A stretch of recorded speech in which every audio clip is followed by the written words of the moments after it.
part of the Pro-Family Legislators Conference for many, many years, primarily as a legislator. He only has recently left the legislative position.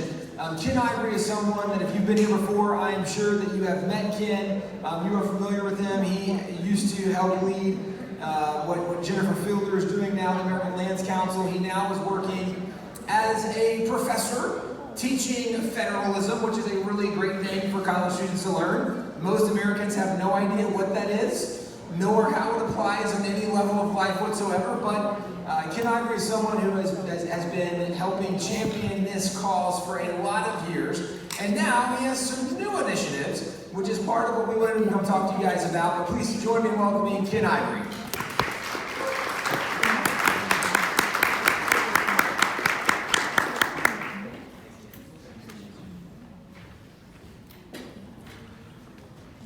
Wow, like you, I am so excited to be here. I was talking to so many in the hallway, and as we're looking at what's going on, and asking how you've enjoyed the conference.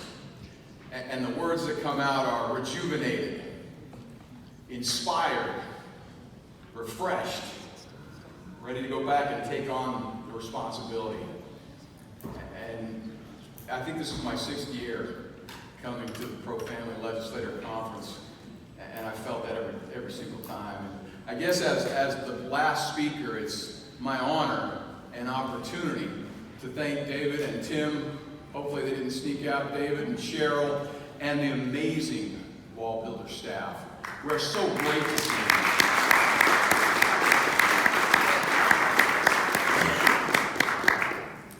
you. To remind us of the roots and the heritage and get back to that solid foundation of the secret sauce that formed this nation. I put a lot of thought in. There was a title in the program, Repainting the Lines, and we'll get to that a little bit, but as I prayed a lot about what to share and what might be most impactful, a question kept coming back to my mind over and over again, and does God care about federalism? Really?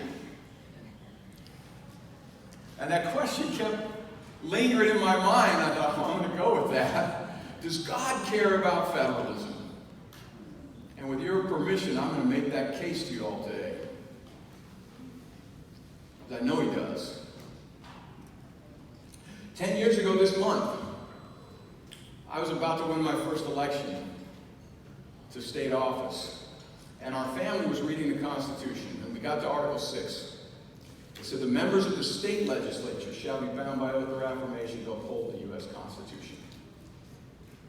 And realizing that I was a week away from everyone saying it was likely I was going to win, and I would raise my hand and I would swear an oath to uphold and defend the U.S. Constitution. It hit me so powerfully. What did the founders mean for me to do? What power did I have to uphold and defend the U.S. Constitution? I won the election, and that question continued to plague me. What could I do? I started to study. I looked at a bunch of David's materials and searched everywhere I could search. I spent a number of weeks, and finally I took all of my notes, and I took my trailer and went up into the mountains by myself for a few days and started writing and compiling, and I compiled a little outline for myself now that I would be in office. And swear that oath to uphold the U.S. Constitution. I shared it with a law professor, a constitutional historian, Rob Nadelson. Many of you may know Rob. And I still remember the day I got a voicemail from Rob Nadelson. Here I'm a brand new, newly elected legislator. And I get a voicemail from Rob. And he says, this is really good. You should share this with everyone you can share this to. Let's publish that. Can I write a foreword to that? And that's what the Where's the Line book is. In the back of your book and the handout that you have, there's a link where you can get a free download if you would like that. That was something that I wrote to myself as an outline to answer that question. What power did I have to uphold the oath, to uphold and defend the U.S. Constitution? So if that's something that would be valuable to you, please, that's in your handouts, and there's a link there. You can get a free download for that. As Tim mentioned, I had the opportunity this year to start teaching American federalism. We're approaching it from what we call a functional federalism standpoint. There's so many people that can describe what federalism is, but how do we actually do this thing called federalism? I also had an opportunity this year we started working on a project in Utah to determine the fair taxable value of all the federal lands in Utah. I've shared with some of you, and we'll talk a little bit more. But out of that, I had a very exciting company offer me a position that would take my full-time attention together with this professor position. And so in August, I resigned my position in the legislature, and I hope to continue to associate with you all and help in my academic pursuits to support you in the critically important work that you do. God loves his children. We've heard that over and over and over again in this conference. There is nothing that can separate us from the love of Christ, Romans 8 tells us. And we've heard from Pastor Brooks, not only does God want us to be happy, he commands us to be happy. To be glad in it, right? It's one of my favorite quotes. Spiritual leader Thomas S. Monson said, God left the world unfinished for man to work his skill upon. He left the electricity in the cloud, the oil in the earth. He left the rivers unbridged, the forests unfelled, and the cities unbuilt. God gives to man the challenge of raw materials, not the ease of finished things. He leaves the pictures unpainted, the music unsung, and the problems unsolved, that man might know the joys and the glories of creation.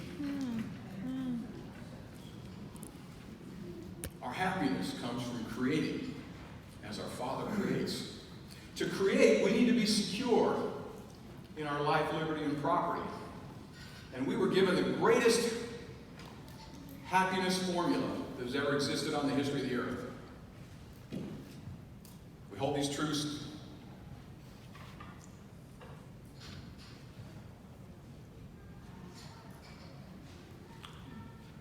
all men are created, endowed by their Creator with unalienable rights. Among these are life, liberty, and the pursuit of happiness. The pursuit of happiness is to create with these God-given rights.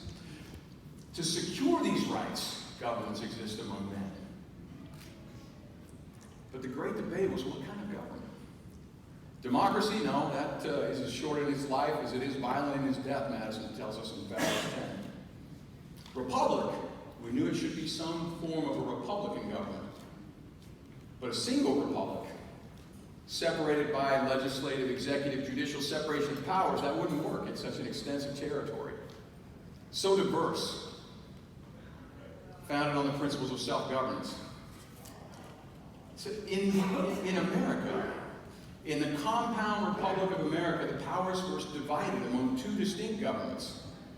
And they controlled each other as a double security of the rights of the people. It's the most intricate system, the most elaborate system, unprecedented system that has ever existed before or since on the face of the earth. In the compound Republic of America, the powers divided among two distinct governments to form a double security. We want happiness so much, our formula for happiness, that we can protect life, liberty, and property so that we can create in a godlike manner. We want a double security to those rights. I learned something really critical about this about 3 years ago. It was our 28th anniversary, and we were planning a trip, and I told my wife, I know the perfect place to go. Let's go to Pagosa Springs, Colorado, because they have these really cool geodesic dome greenhouses. They're awesome. And I'm a greenhouse geek, and I love to garden. And so for our anniversary, honey, let's go to Pagosa Springs, Colorado, and look at greenhouses. And because she loves me enough, she says, yeah, honey, that'd be really great. Let's go to Pagosa Springs, Colorado, and look at greenhouses. The saving grace of the trip, however, is that Pagosa Springs, Colorado has a beautiful hot spring resort. And so we looked at the greenhouses, and then we sat in the hot springs, and then it was time for massages. And she was in her massage room, I was in the massage room. The masseuse was a 20-year transplant from New York. Ponytail down to his backside, Birkenstocks, mountain bike in the massage room. Just reporting the facts. And he says, so who are you? Well, I'm Ken. I'm in the Utah legislature. He says, what do you do?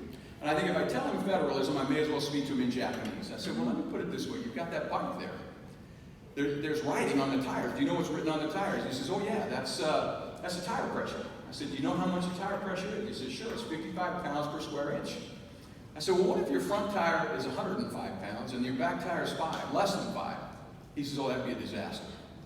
I said, well, remind you, this is September of 2016. There was an election going on that year. I said, what if you just rode the bike harder? He said, no, that wouldn't work.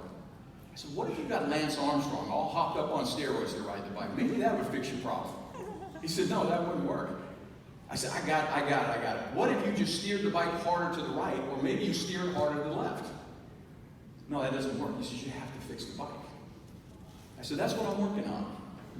You see, in our system, we had two spheres of government, and powers divided among the two spheres of government. And one was supposed to have few and defined powers, and the other numerous and indefinite powers. And today, the front tire is so bloated it's about to explode, and the back tire is so flat it's about to chew the rubber right off the rim. And all we talk about is should Trump or Clinton ride the bike, and should they steer it to the right or steer it to the left? I said, I'm working to fix the bike. He got so excited. He said, I never knew. I said, I've learned more about government in 3 minutes than I've known my whole life. He said, you have to tell everybody this. We have to fix the bike. And elected despotism is not the government we fought for, not only one that should be founded on true free principles, but in which the powers of government should be so divided, balanced among the general powers of magistracy that no one could transcend their legal limits without being checked and restrained by the others. So I was speaking in Des Moines, Iowa, 2017, right before the legislative session. The week before the legislative session, I was speaking on federalism. I was sick. I wanted to get home. I wanted to prepare for the session. And as I got to the airport, Friday afternoon, freezing rain. Everything was shut down. We sat on the plane. Nothing was taken off. And I thought, man, I'm going to miss my plane. I'm going to be stuck in Iowa session starting on Monday. I just want to get home. Finally, the plane takes off. We're supposed to connect through Minneapolis. And as we got close to Minneapolis, I was trying to see where the gate might be and how I could get to that. Could I make my connecting flight? I saw this giant of a man with a bright red University of Utah football t-shirt on. I said, well, that guy's going where I'm going. He's going to Salt Lake. I'm going to follow him. And I got off the plane. I got behind him. I grabbed my bag, and off we went. He was just carving a wave through the sea of people. And as he's going through, I'm right behind him going through. I wasn't even positive he was going to the same place. But he got to the gate just as they're closing the door. They let us in. We sat in the exit row together and introduced ourselves. And he said he was the linebacker coach for University of Utah. He was on a recruiting trip, but he had played football at BYU. And he said, well, what do you do? I said, well, I'm in the legislature. He said, well, what do you do?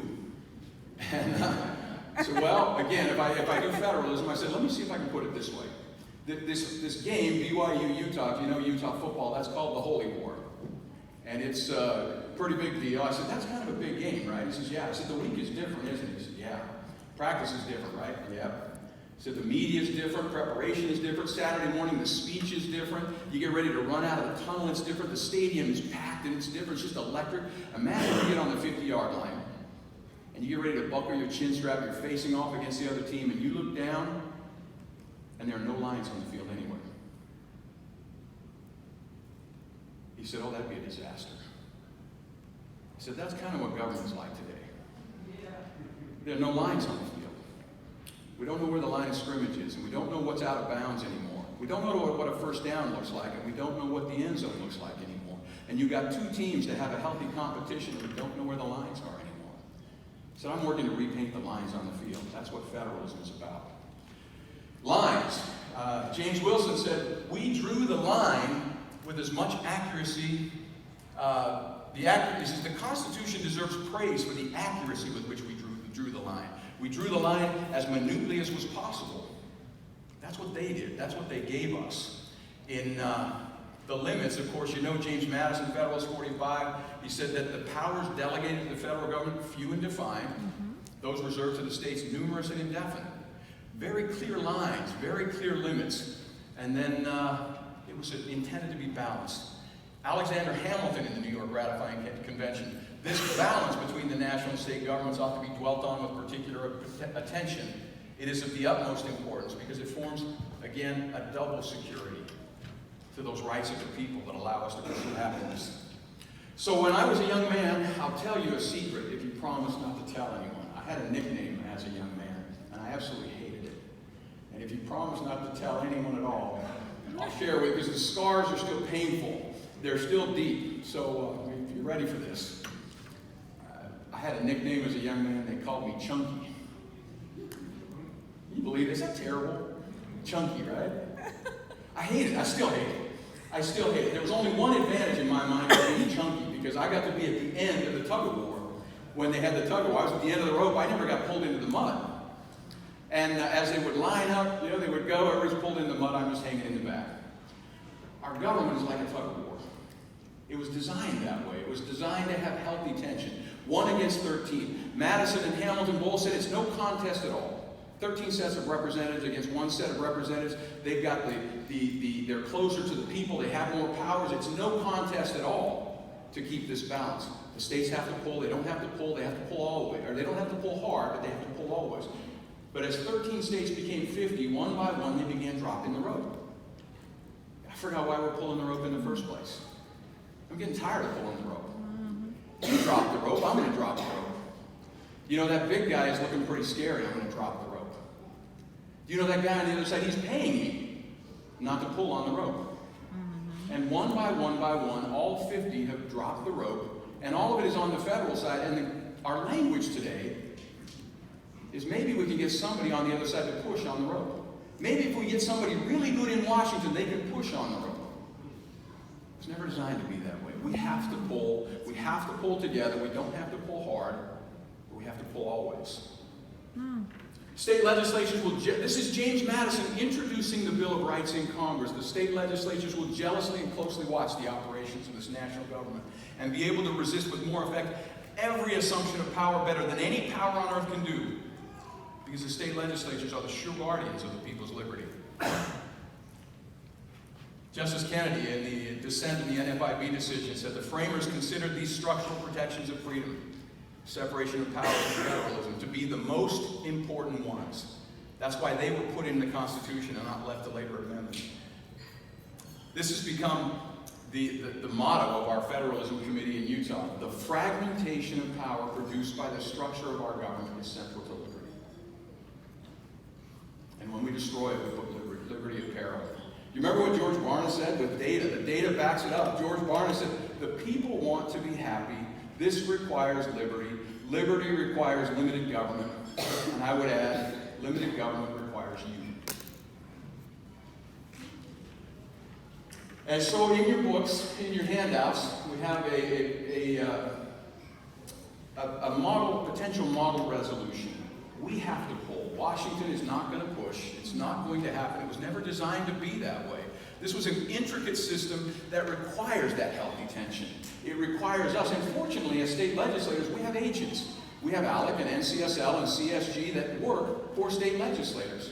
And so what this resolution would do is call upon those 3 organizations to create a national federalism task force to begin to repaint the lines on the field, to hold a series of federalism summits to look at what are those lines? What is the line in transportation anymore? What is the line in education? Because we cannot defend a line that we can't define. Rights we don't know are no better than rights we don't have. James Madison and Federalist 14 left this counsel and admonition to us. Happily for America, happily we trust in the whole human race, because if the light goes out here, it goes out everywhere. The founders accomplished a revolution which has no parallel in the annals of human history. They reared the fabrics of government which have no model on the face of the globe. They formed the design of a great confederacy, which it is incumbent upon their successors to improve and to perpetuate. My dear friends, God really does care about federalism. He loves his children. He wants us to be happy. We're happiest when we're creating good.